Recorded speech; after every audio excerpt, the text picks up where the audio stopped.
The number one thing that I know in hindsight now, after 20 years, the number one thing that served me well was self-development work. If you don't know yourself, how are you going to know Grandpa Joe? How are you going to know when it's a psychic hit? How are you going to know? I'm a big advocate on self-development work.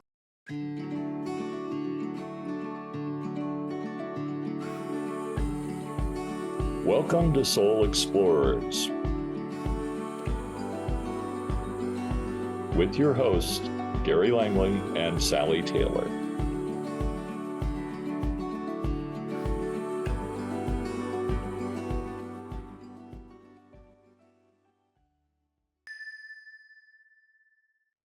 Welcome to another edition of Soul Explorers. Today we have with us Master Intuitive and Medium, Veronica Drake. She likes to go by V, so we're going to be referring to her as V throughout the hour. Welcome to Soul Explorers, V. I can't tell you how excited I am. I even had 3 cups of coffee in honor of being here. Thank you. You'll be well energized for the whole process. We're so glad to have you. Thank you. I am truly excited. I'm just so tuned into you, Gary. When we first met, I just thought we've got to do something together. And Sally, you have a beautiful energy. So I'm really honored to be here. Well, tell us a little bit, V, about what life was like for you. What kind of person were you before the world of mediumship kind of opened up? And then how did you realize you had abilities? I think we all have abilities, but they're atrophied. That's been my theme lately. How did they open up for you? Do you want me to go back to in utero, or is that too far? Not that far. Not that far.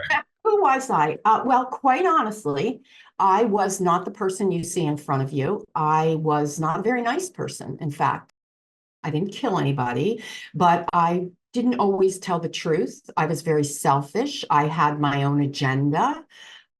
And then we might say I had the spiritual awakening. I'd done a lot of things that had hurt a lot of people with my not so nice behaviors. And in 1996, I went to take my life, and I had a divine intervention. Might call it angelic, might say Jesus met me at the wheel. I was behind the wheel of my car, careening into the side of a bridge, and I was stopped. It was halted. I could feel the presence of something. Not being a spiritual person, didn't know what to call it, just thought, oh my God. And I just began to sob and heard and felt comforted. We've got you. And that was in 96. And again, went forward. I thought the way was get the Bible, go the biblical route, so I became really immersed in religion, realized that wasn't quite it. And then I started to feel things very deeply, more than empathically, as if I could see what people were thinking. And not like sci-fi television, but more the wavelength of that. That was in 96, 97, 98, early 2000s. And then I decided I wanted to pack in the career. I was done with the for-profit world, and I tried the nonprofit world, and I went into coaching. I became a metaphysical spiritual counselor. And just progressively over time, I began to know things. And then I began to see dead people. And I was like, what is going on here? Because I was the first to be surprised. Then I got picked up by a very popular YouTube channel, and I got catapulted into this notoriety that just one thing led to another. And the more I did it, the more I fell in love with it. There goes a little orb. And the more they showed up for me. So that's it. That's it in a nutshell. So V, you said that you began to see people who were disembodied, I'll say. Did you see them like exterior to you as if you were seeing other people, or did you see them more in your mind's eye? How did you experience that? I love that question. So I have to backtrack really quick. In 1987, I lost my beloved grandfather. He was everything. He basically raised me, and he suddenly passed away. I was 24 years old, pregnant with my second son, and I was hysterical. I was awake, but sobbing. I couldn't control myself. My blood pressure was going up. It wasn't a healthy thing. I was sitting one evening on the couch, and he came to me, and he stood at the foot of my couch. I saw him in full army uniform garb, the World War II, tan khakis. I'd never seen him like that before. Of course, I didn't know him. And I got this overwhelming peace. So that was in 1987. And that kind of leads up to my first story, but that stopped. I didn't see anything ever again until early 2000s. So to answer your question, when I see them, it isn't like you would walk in the room and you could see them too. So it's not that. It's more like if I were looking at you through a fog. I could see your outline. It's foggy, it's hazy. I more or less get the characteristics of you, and I can feel you, and I get a lot of times names will shoot into me very quickly. So I do get that, but I wouldn't say they're standing here with me visibly in my five senses. No, I would not say that. Thank you for sharing that, because I know that it can be that clairvoyance can be very different for different mediums and for different intuitives. V, I heard you tell a story once about sitting on the beach with your husband when your intuitive sense was really developing itself. Could you relate that story to our audience? Oh, thank you. Yes, my husband and I were on vacation in Myrtle Beach, and we didn't know anybody. We were vacationing. And the reality is, we were just unwinding. I was sitting on the beach, and I just kind of gazed down to the left, and I saw this woman walking at me. And out of nowhere, I just began to tell her story to my husband out loud. Now, let me preface that with I'd always done that in my head, right? I'd always just kind of done stories about people and, fun things. But I'm talking to my husband and I'm giving him these details, and he looks at me like, what are you doing? And I said, she's going to stop here and she's going to talk to us. He said, you're crazy. So she walks up, she's got a huge dog with her, and she stops dead set in front of me. And she just stands there. And I looked up and I said, hello. And she said, hi. And I said, nice to meet you. And she gave me her name, and I just put out all of this stuff I knew about her. I gave her names of people she worked with. I gave her names of somebody that she was involved with romantically, but shouldn't have been. Like, I knew details. I knew what she did for a living. She wasn't afraid. She was, in fact, somebody who was very open, very spiritual. And she stood there for 3 hours, and I began to dump all of this stuff in her. And that was my first real experience with just moving aside and letting spirit work through me.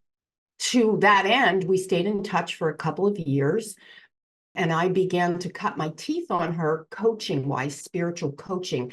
Because I think when you do readings, like, yes, you know things. I've had many readings early on where it was like matter of fact, this is it, this is it, this is it, this is what you get. I've never been the kind of reader that just dumps the information on you. I coach you. I work you through it. We talk about it. I say, I'm disconnecting. This is me talking to you. Oh, now I'm back with spirit. This is spirit. So it doesn't get confusing, but I like actionable items to come out of it, and I like it to be practical and useful to you. So that's what I got to learn with her and from her. I love that, V, because one of my main concerns about doing intuitive work is disempowering the people that you're working with. It should be the opposite. It should always be about empowering them to find their own voice and find their own path, instead of saying, I'm the guru. Here's what you're supposed to do. I love that. Anybody tells you to drink the Kool-Aid, run the other way. No Kool-Aid here. Right. A recent guest of ours said the same thing. If Exact they're same thing. not directing you to go within and get in touch with that within yourself, and they're telling you, I'm your guru, I'm going to give you the way, run, she said. Just don't even Mm-mm. entertain that.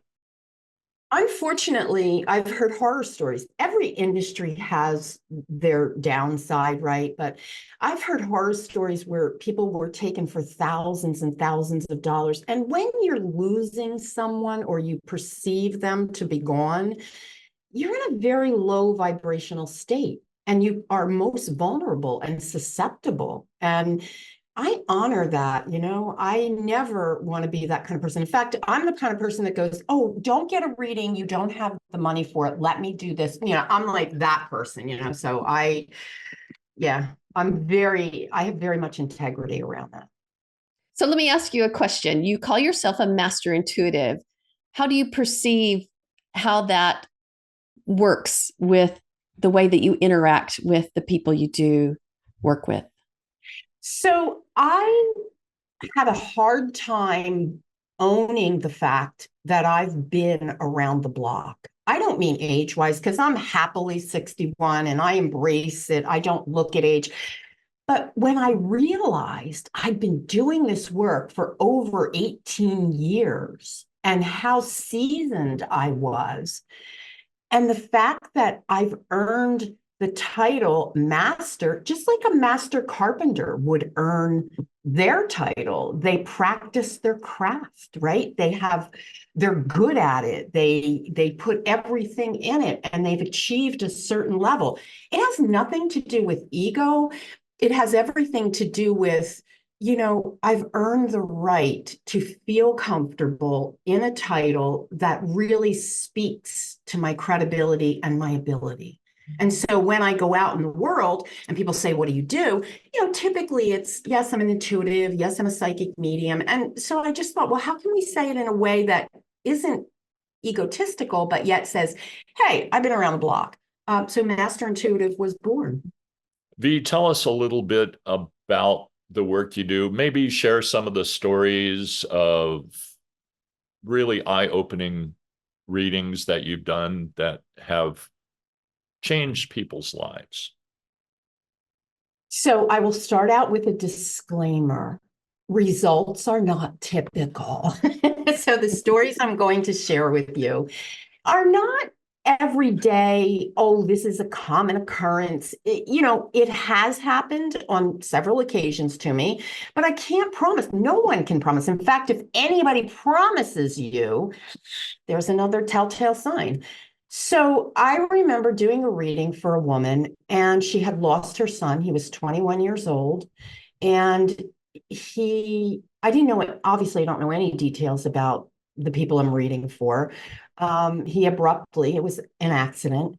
And I kept feeling his energy, and I kept seeing a guitar pick, and then I would see a guitar case. And I would say to Mom, he's really hell-bent on this guitar pick and this guitar case. And she looks at me and her eyes get so wide. And he further followed that up with, tell her the key is in the drawer in the gold box. And he directed me literally to where the key was because she couldn't get the guitar case open. And in the guitar case, he had kept a journal. And so she was beyond elated. She couldn't get off the phone fast enough, sent an email back to me. Oh my God, the key is there. The key is there. And that to her was the most amazing thing because it was evidence to her that, I don't know you. Why would I know anything about a key? So that was one story. Unfortunately, or fortunately, however you look at it, I've had a lot of mothers come to me who have lost their children to drug addiction. one mother in particular booked her session with me prior to losing her son. She obviously didn't know she was going to lose her son. In fact, it was 4 days after he had taken his life was our call. And I have a little bit of a waiting period, so hence the lapse. We got on the call, and the first thing I said to her was, there's a tree in your backyard, and it's very ominous to me, and it's heavy, and I don't censor things to the point where I change what they mean. I won't be graphic with you, but I will be honest with you. And I could see this tree, I could see the branch, and I could feel his neck suffocate. And I said to her, I'm sorry. I knew his name was Kevin. And she said, Kevin never wanted to hurt you, and he's sorry you found him. And he further went on to say to her that it had nothing to do with her because she was obviously blaming herself. Now, he had been gone 4 days, and she just released like she hadn't been able to release in those 4 days. And so that's a beautiful example of what can happen. You know, obviously her healing road was long and arduous, I'm sure, as it is, but it gave her peace. So that's really why I do the work I do. You know, and there's a lot of stories like that that give me the courage, because it is a scary thing, right? You put yourself out there and you've got naysayers and you've got, what are you doing? All of that. And it gives me the courage to go on. Yeah. Well, and I think that's beautiful because you deal with a lot of people with deep, heavy grief and emotion. You deal with people who, are hurting, and hurt people can hurt people, right? So it does take a lot of courage to do what you do. And I very much applaud you for that. It is a scary thing to be a medium because, you don't want to cause more damage, but it can be the most healing experience for people when they realize their loved one continues. I did a reading for a woman, and I wouldn't say she was skeptical, but she was kind of like, I don't know. So I kept getting this woman come in, and I could smell her perfume, and I could see her bouffant hairdo, and I like all of this stuff, right? And I'm describing her, and she's going, yeah, okay, like pulling a tooth, right? Either it is or it isn't, So she comes in, and I said, her name's Gloria. And she said, well, that's it. That's not her. I don't know. I don't have any Gloria. I don't know Gloria. And she just went on and on and on. And I heard, just stay the course. Because a lot of times, what do we do? Oh my God, and I just, spirit directs me, stay the course. I continue on. I'm just plowing through the reading. And I get through the reading and I said, listen, I'm not retracting one thing I said. You can go do any kind of review you want. Her name is Gloria. She was your grandmother. I didn't have a grandmother. We get to the end, and I just said, she's asking me for her money back, which obviously I really have no problem if that's really something that you want. But the reality is, I wasn't going to do it because I knew. We get to the end, and she says to me, oh my God. And we're on Zoom, and I see her looking around like she must be getting something, right? She's looking around. She goes, oh my God, I'm so embarrassed. And I said, what? She said, my grandmother's name was Kathleen by choice. She was born Gloria May. So You can't make this stuff up. I have chills to this day, right? Like, and the power in that, and she just was profusely apologizing. And I said, no. You got it when you needed to get it. It's okay. Isn't it wonderful to see how lives can be transformed when you begin to realize life continues? It sort of does away with fear, Mm-hmm. and you live your life in a different way. Absolutely. And I actually saw a soul leave a body. I actually saw that happen. I was in this very room where I am. My father-in-law, 97 years old, was lying in the bed behind me, and we hadn't been exceptionally close. We had lived with him because my husband had cared for his parents, and he was a tough old man. But towards the end, I'm the one that he chose to hold the hand of and watch his soul go, because he's lying in this bed. And I looked at him, his eyes were brown. He had these light brown eyes, almost like a yellow brown eye. And he's laying in the bed. He was nonverbal. And he looked up to this corner, and he grabbed my hand, my finger, because he could only grab my finger. And with that, his body fluids let loose. And he looked up, and at that moment, I was looking at him. His eyes went charcoal black. I mean, completely black, like I'd never seen. And I felt, you know how when you see gas fumes, when you're putting gas in your car and you kind of see that's what the soul looked like. And it went up there. And I was like, oh my God, he did like me. He let me journey out with him. I mean, that was so profound. I mean, Yeah. I was so honored. So honored.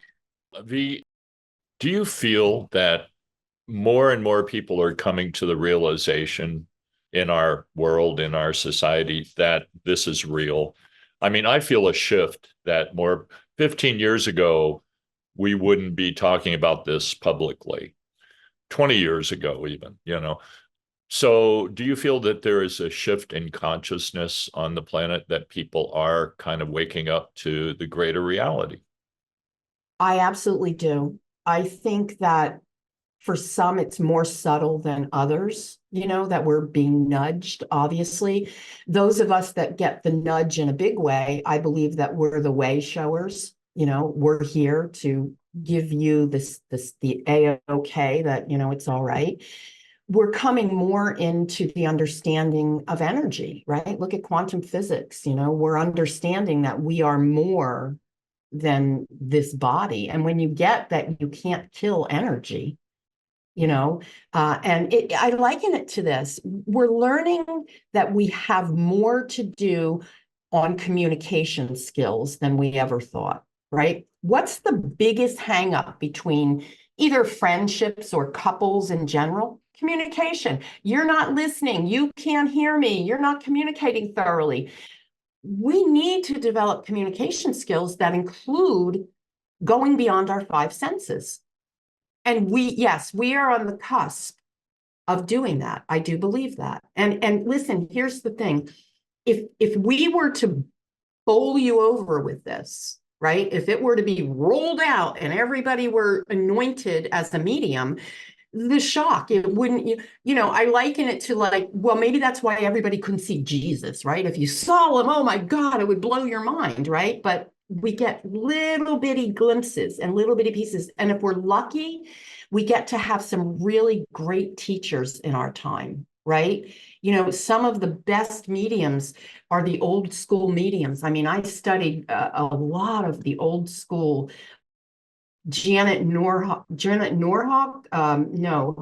Hoback, right? She ran a center not too far from me. Some of the greatest mediums that paved the way for us. So yeah, we're definitely turning a corner there for sure. And do you find that while not everybody is going to be a medium, that the vast majority of people can learn to communicate with their own loved ones? Absolutely. Absolutely. And really the biggest skill set you need is to be able to listen. And one of the things that's my pet peeve, and I suffer from the addiction of it, we don't let it go, right? Our minds, we don't have saber-toothed tigers running after us in 2024. We don't have to go like this. What we do is, did I return that email? Is that a text message? Oh my God, we're too busy. We're wired, right? And so we've lost the stillness. I often think about, we used to watch the Waltons when I was a little girl. I don't know if y'all are old enough. Yep. Remember how they used to sit on the rocker and then when they went to bed every night, night, John boy, it was a simple time. Now, obviously they had other hardships that, I don't want to pee outside, but let's be honest, they had other hardships. But that simplicity, and honestly, I don't want to bring up the whole COVID thing, but I felt like we got a glimpse of it when COVID came on to us, right? I can remember going to the only store that was open. There wasn't a car on the road. Like you were like, oh my God. We had a minute to fine tune, to reset. But I digress. As hard as it was, as challenging as it was, and as many people as left the physical world through that disease, it definitely forced us all to slow down and to reassess what was important. I think it's changed us in a very dramatic way. I agree. And I don't feel like anybody that left this world from COVID went before their time. I just don't believe. I don't believe anyone goes before their time. We're earmarked for a certain time. And again, knowing that would not be a good thing. So people often say to me, can you see when my last day here? No, and Jesus, I don't want to. I did see death one time, and I have said never again. Do not show me, because honestly, hey, pack your bags. Thursday's your last day. You're getting on the bus. What are you going to do with that? What am I going to do? So no, I don't want to know. Well, that takes it back to putting people in a state of fear. And you don't want to do that, because unless they realize life really is, I mean, there's two things here. We can believe there's an afterlife, or we can know there's an afterlife. Now, believing is the first step. Mm-hmm. And then as we investigate and do our homework and do our research and meditate and connect with our own loved ones, ultimately you hit a tipping point where it becomes a knowing. And I think that's the state we really need to move into, because then fear really is gone. I mean, nobody wants to suffer. Nobody wants to have a long, painful death. I mean, obviously, but you're not going to be nothing. You're still taking yourself with you. So one of the questions I always ask is, if I weren't talking to your loved one and I didn't have thousands of reviews with accuracy, how would I do this? I worked a real life murder case. I got a call from the state police. I had made an acquaintance and he called me, and unbeknownst to me, there were other detectives in the room. I didn't know it. I was on a Zoom call with them, and the widow was there, and I didn't know anything. He just said, hey, would you be open to this? And I said, I guess, I don't know. Now, I only thought it was he and I and the widow, right? I didn't know there was a whole room of detectives. But he said to me, what do you see? And that's how he started out. And I said, well, I described the location, which was remote in the woods, a cabin, blah, blah, blah, things that I wouldn't know how to know. And I got severe pain in my neck. I had water running down me, I was shivering, I was soaking wet. I could see a box open with an imprint of a gun in it that was empty. I could see the trees behind, and I could almost see somebody lurking behind trees. And so I put this all together, and I gave it to him like that. And he said, here's what you saw. The man that was murdered was shot stepping out of the shower 3 times in the neck, with a gun that was stolen from his home, that was in a vacation home in a remote area in the forest, by some female that had been watching him through the trees for weeks and weeks. They couldn't find her. I even knew her name. I gave a name. Here's the part where it's not TV. Okay. I couldn't find the gun. I couldn't say to them, here's the murder weapon, here's where it is. I could see that it changed hands and changed hands and changed hands, which we could surmise is sold on the black market and, all of that. But closing the case, I couldn't find the gun. On TV, they always find the gun, right?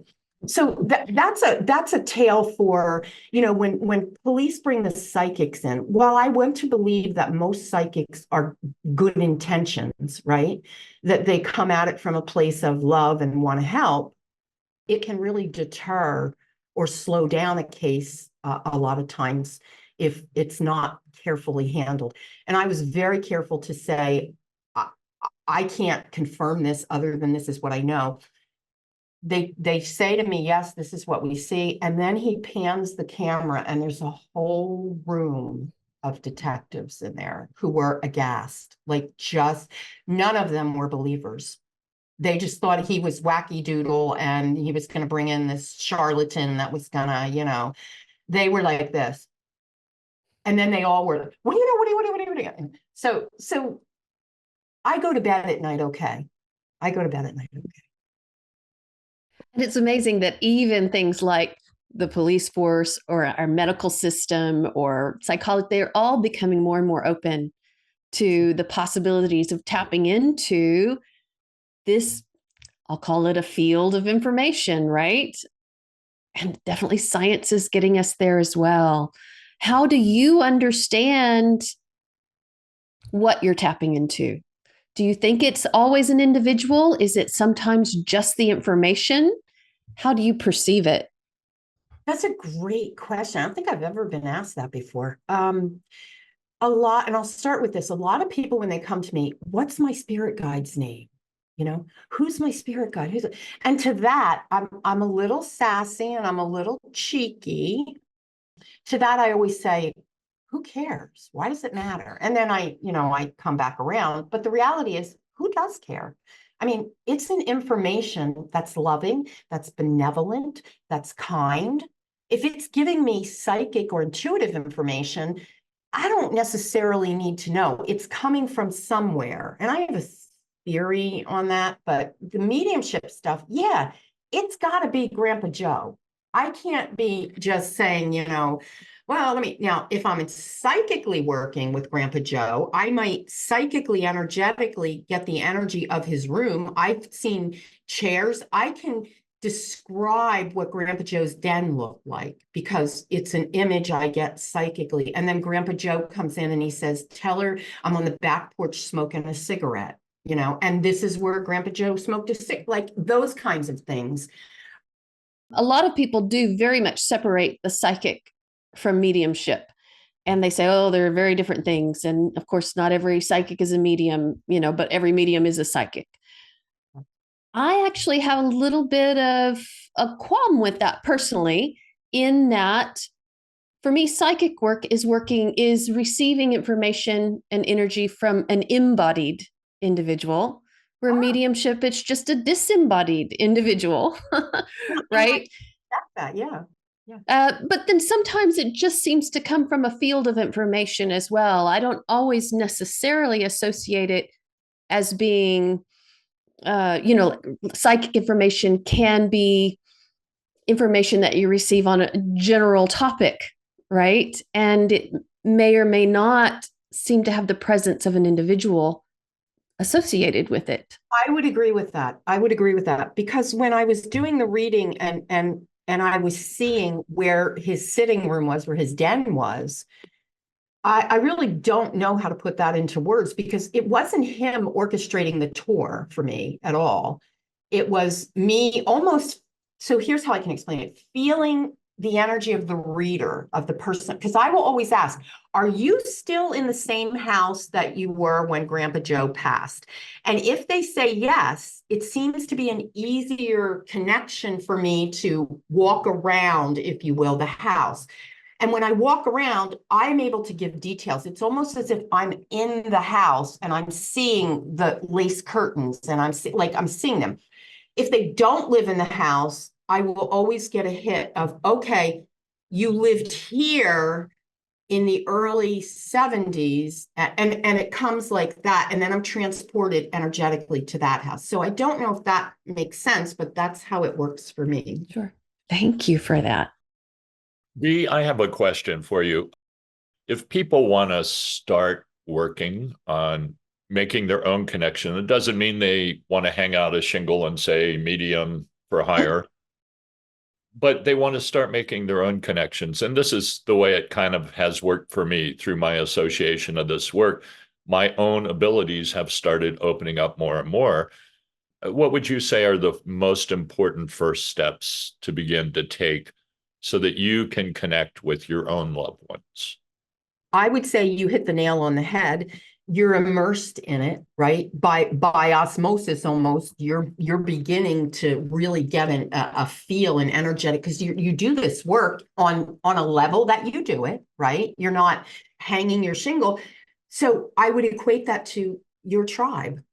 Who do you associate with? Who do you hang around with? If you're hanging around with naysayers and you're hanging around with people who are very heavy and are just being like, there's no room for growth here. We know what we know. This is the fact, you're really going to have a harder time. Can you still do it? Absolutely. But you're going to have a harder time. So who you surround yourself with, which I would say is true for anything, the number one thing that I know in hindsight now, after 20 years, the number one thing that served me well was self-development work. If you don't know yourself, how are you going to know Grandpa Joe? How are you going to know when it's a psychic hit? How are you going to know? I'm a big advocate on self-development work for multiple reasons, but I would say that's the biggest thing. Be willing to be creative, your imagination, right? I often tell my clients, and they laugh when I say this in part, if you don't know it, make it up. And what I mean by that is get out of your literal mind. Your mind will drive you bonkers, because here's the thing. I believe there's no difference between me, what I think, and what spirit's infusing, right? I am able and capable to channel spirit. I just have filters that get in the way, called conditioning. And so understanding that, believing it, is really important. I remember a medium, and I can't remember her name, probably better I didn't mention it. She was very well known some time back, in probably late 90s, early 2000s. But she swore that the only people that could do this were born with the ability. And I just never have felt that's true. Now, whatever gifts we have may come in different ways. Some people are clairaudient. Some people are just feel the presence. Some people have a combination of many different clairs. What would you say is your main, are you clairaudient? I know things. I just know things. And I'm very confident in what I know. In fact, really quick story. I had worked with a local jeweler. My husband bought me a piece of jewelry, and I was going in to get it, I don't know, fixed or something. And I walked in the jewelry store, and the girl behind the counter, they had known me, right? And the girl behind the counter, I walked in and I went, oh my God, congratulations. And she looked at me, and she looked at her dad, who was the jeweler, and she moved her eyes, and she said, what do you mean? And I said, well, the baby, congratulations. And she had this look of horror on her face. And I just kind of backed up and I went, okay, so you're not pregnant. I'm sorry. She goes, I am, but I didn't tell my dad.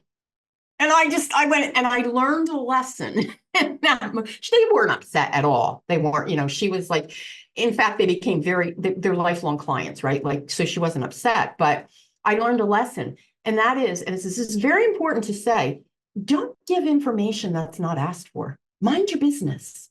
I learned, because I just know things. I'll walk into a room. And in fact, when I speak, I open up with, I know your secrets. And I kind of walk around the room. People are like, oh no, it's really about having fun. And obviously I know I'm very discerning, and spirit's discerning with me. I think the other component to learning, Gary, is have fun. Don't take it so damn seriously. Spirit wants that. We talk about the vibration. How am I going to raise my vibration? You can sit, chant, howl at the moon, light the candles. You do whatever you want. I laugh. Mm-hmm. I love humor. I love humor. I sit, here's how I unwind. I'm going to give you a little glimpse into my life. When I'm done with my stressful day of doing readings, I love me some funny TikToks. I will sit and I will laugh so hard. My husband will be like, are you okay? I'll have tears coming down my eyes and I'm cleansed. The day is done. I'm better. Find something to laugh about. I couldn't agree with you more. You know, one of the things I try and bring in any Zoom meeting I'm on is a little bit of humor to get people to laugh a little bit, lighten up. Though I do think, you know, bringing your vibration up, but what does that mean? Many people don't know what it means to sort of Yes. bring your vibe. What it means is start coming from your heart more than just your head, and be kind and loving to people and animals and the planet. And My plants like love everything. I sat down this morning, and this is no lie. I got out of bed this morning, and the first thing I said was, Jesus, come for me today. And then I went, oh my God, wait, I didn't mean that. I don't want you to show up for me today, Jesus. I want you. And I'm having this moment, right? Because I woke up with all this stuff in my, and as I do every morning, I go out, I sit in my designated spirit chair and I have my little journal. And spirit said to me, because I talked to Jesus, that's my man of choice. I talked to Jesus and he said, put the pen down and you're going to listen with your heart. And I went, listen with my heart. Me, right? The human. I was transported, this morning, I was transported from these ears to this. And I have chills. And what I heard freaking blew my mind. Like it's personal for me to know that. And I share everything, but that was a personal moment. And I just was like, okay, I'm going to listen with my heart. And the fact that you said it, just there's validation. It's everywhere. I love those synchronicities. I know. So are you a daily meditator? Is that part of your practice, or how do you do that? Oh my God, that is so funny. I am the furthest thing from a meditator. Listen, I am probably the weirdest spiritual guru. I have crystals lining my shelves here because clients send them to me. This pillow back here is a meditation pillow a client made for me. It's crystal infused. I've got rocks. I've got all around me. No, I can't meditate. Here's what I can do though. I walk in nature. I bring myself to be present. I look out here, there's trees, there's fog, there's everything. The trees talk to me. The wind talks to me. The clouds talk to me. When I sit in my spiritual chair and I have my leather-bound book that's so cushy and soft, and I can hear, I'm zoned in, and I can actually see my handwriting change in the book. And that's my meditation. So the message to people is, don't beat yourself up. If you can't go to the top of the mountain and and ah and hem and haw, don't force yourself. There are other ways. There's more than one path. I promise you. yeah, I agree as well. And that is a really important thing for people to hear, because so often they're told, oh, you've got to meditate. And I do meditate, although I'm not great at doing it every single day. I will admit as well, I would like to, but I don't always. But a lot of times those intuitive hits come just out of the blue. And you're right, the key is to be joyful, to be happy. Watch funny cat videos or whatever it is that's going to make you laugh, right? And be out in nature, and all of those things contribute to the ability to connect in. So for people who don't feel like they can sit and meditate, that is not a death sentence to your ability to communicate. You know what that is? That's a human excuse. Yeah. That's a human excuse, because I'm an artist. And so when I'm looking at the watercolors blending together on the page and I'm seeing different shapes and messages in there, that's my meditation. That's my meditation. So I am open to multiple ways of teaching people how to do that. And I do that in my membership called Going Within. That's one of our tenets, is creativity. Fantastic. I'm with you on that too, because I am an art teacher by background. So I've done much the same. so walking in nature, I mean, people have a very fixed idea of what meditation is, but when you're doing your artwork, the watercolors, you're in that zone, you're in that meditative zone. And when you're walking in nature, the same thing. Yep. Uh, When I'm gardening, when I'm touching the dirt, I mean, it's accessible to us anywhere, anytime. right. And so I think it's really about following what excites you, what your passion is. And that will help put you in that zone. And it's a listening quality, certainly. We have to listen for spirit. People often say, well, I don't get signs. Well, do you ask for signs? You have to ask, Absolutely.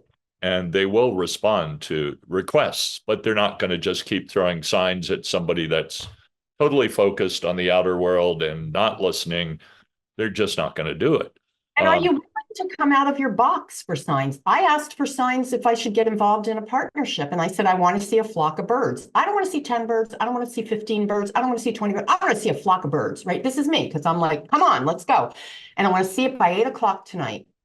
And so I go out, I take my walk, 7 a.m. Oh, there's a couple birds. It's not a flock. I go out for my noon walk. There's a couple birds, nothing. Oh, no, that's not a flock.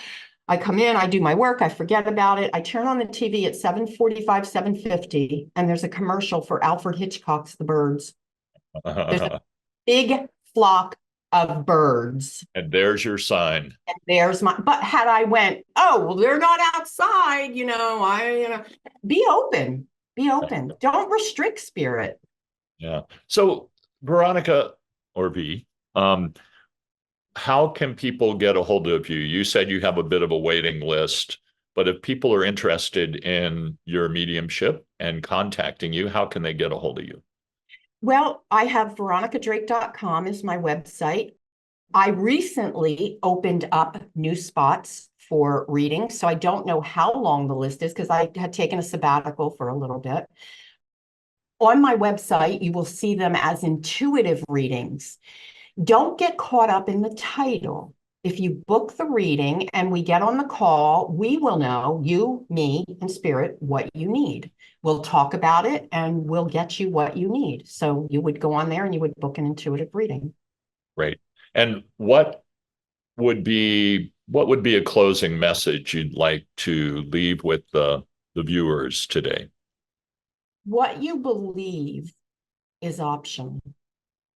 And what you believe is totally in your control and your power. If it doesn't expand you, I would look at reworking the belief system.